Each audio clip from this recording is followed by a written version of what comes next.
First of all, I want to thank everyone for your patience. Metal Gear Solid 5 is blazing a path into new territory with open-world stealth, and it required long periods of testing and experimentation to find the right formula. However, I'm very happy to say that the goal is finally in sight. Right now, we're busy putting the finishing touches on Metal Gear Solid 5: The Phantom Pain to polish it as much as possible by launch.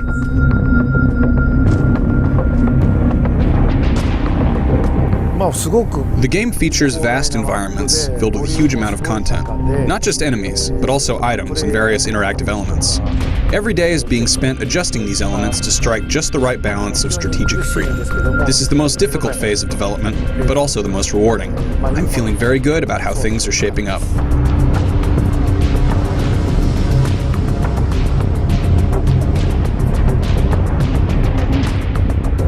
When I first came up with the idea for Metal Gear, people told me storytelling won't work in action games. So I set out to prove the world that action games could be a valid storytelling medium. This led me to craft Metal Gear Solid using storytelling tools like cinematic effects, cutscenes, radio calls, and stage gimmicks. In today's game industry, these types of linear storytelling methods have now become commonplace. However, that was never the ultimate goal. As an interactive medium, I believe games have the potential to break away from movies and convey a story while also giving players the freedom to play as they like. The advent of open-world game design allows for completely new forms of storytelling. In designing Metal Gear Solid 5, I wanted to maximize the player's sense of strategic freedom. As a result, the experience will vary depending on the tastes of each individual player. The impression will probably be quite different from previous Metal Gear Solid games. The biggest challenge was how to tell a story in a non-linear way, and our solution was to use a freely assembled episodic format. Like a TV drama, the story gradually comes together as the player proceeds through missions and gathers episodic pieces of the story.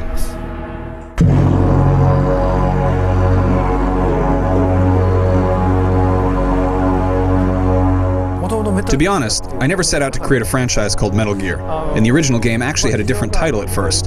However, various factors at the time led us to name the game after the main enemy weapon. Once you do that, there's no turning back. You can't make a Metal Gear without honoring the title, so it goes without saying that the Phantom Pain will feature some new incarnation of the bipedal walking tank.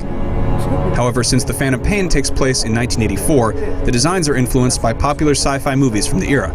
You'll see a lot of technology that didn't really exist back then. Certain aspects are realistic, but when it comes to high-tech weapons and walking tanks, what you're seeing are visions of the future through the lens of that era. We also drew inspiration from failed 80s military R&D projects that never panned out. Hopefully, people will appreciate those details and the unique atmosphere of sci-fi circa 1984.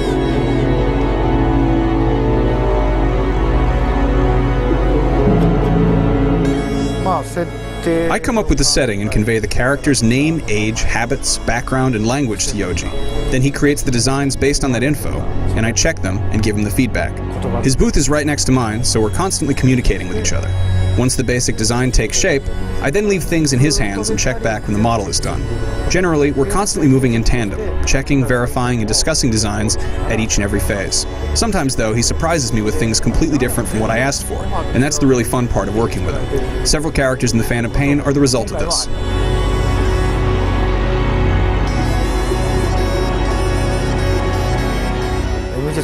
While developing Metal Gear Solid 4, I contemplated an open-world approach, but we lacked the technology. I felt we were also lagging behind Western studios in other areas like physics simulation, lighting, and rendering techniques as well.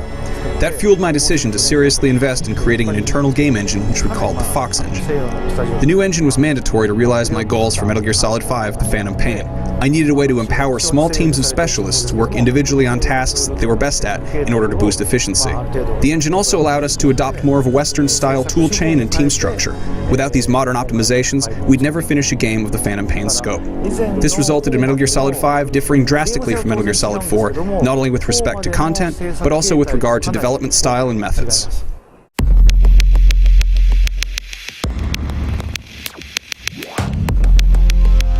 If you look back 10 years ago, online games focused mainly on competition. Players would assemble for matches, then disperse back to the real world once they were done. But today, hardware is constantly connected online, so whenever you play, there will always be somebody in the world doing the same thing. Therefore, I want to include elements that take advantage of that. This time, it's not just your mother base, but the mother bases of players from all over the world. This adds a new dimension to the gameplay based on connections between players online.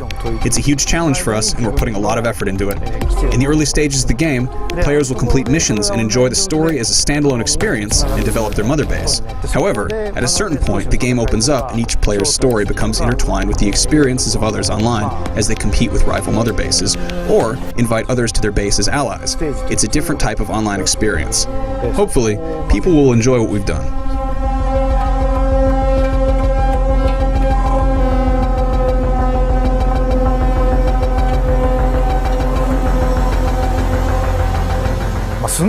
I've said it many times, but I understand why people feel Snake is cool and admire him. In reality, though, Snake is and always has been nothing more than an extension of the player. He's your alter ego. Therefore, I made a very conscious effort this time to bring Snake closer to the player's perspective. As much as possible, Snake will act based on the player rather than doing things like making spontaneous comments or flirting with women. In fact, this time, Snake won't really speak much at all. Metal Gear Solid 5: The Phantom Pain is an open-world game focused on giving freedom to the player who will drive Snake's action. Snake himself will be more of a silent protagonist similar to Mad Max and Mad Max 2. It's the characters around him who will expand the story.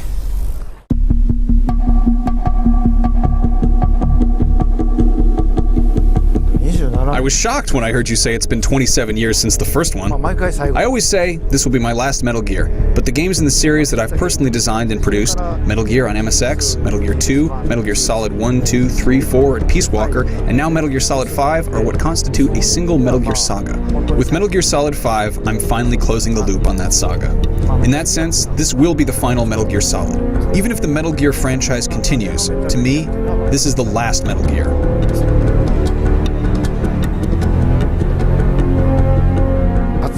We're putting everything we have into redefining the concept of strategic freedom in open-world gaming as we sprint towards release during this critical phase. It's been challenging, but also immensely rewarding, and I can't wait for fans to experience what I think will be the most interesting game in the franchise. Please, look forward to it.